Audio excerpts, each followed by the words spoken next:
బాలీవుడ్ సినిమాలో టాప్ హీరోయిన్లు కూడా ఐటమ్ సాంగ్ చేసేందుకు వెనకాడరు.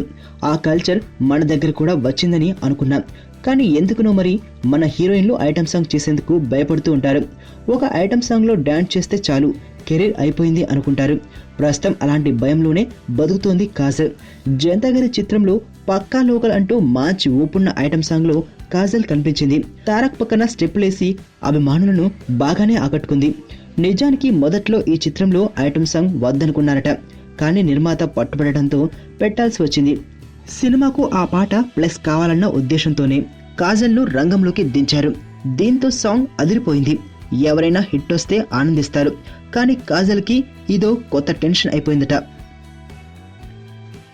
ఆ పాట తర్వాత కాజల్కు ఆ తరహా ఆఫర్లే వస్తున్నాయట.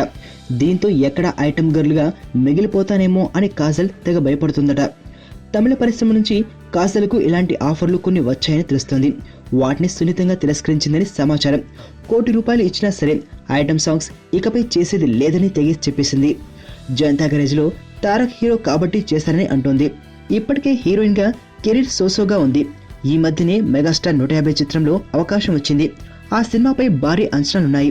సో ఆ చిత్రం తర్వాత మరోసారి హీరోయిన్ గా బిజీ అయ్యే అవకాశాలు ఉన్నాయని కాజల్ ఆశిస్తోంది. ఇలాంటి తరుణంలో వస్తున్నాయి కదా అని ఐటమ్ సాంగ్లు చేసుకుంటూ పోతే ఐటమ్ గర్ల్ గానే మిగిలిపోయే ప్రమాదం ఉందని ఆ ఆఫర్లకు అడ్డుకట్ట వేసింది కాజల్.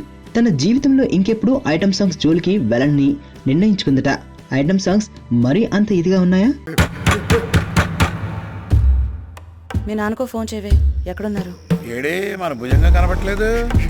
అమ్మా అమ్మా నాన్న ఎక్కడమ్మా? ఆయన ఎక్కడుంటారో శివగాడికి తెలుసు. సార్ పొరపాటు జరిగిపోయింది సార్. 1 కాదు 2. ఎవరికి తెలియకుండా కాపాడు. నాన్న హలో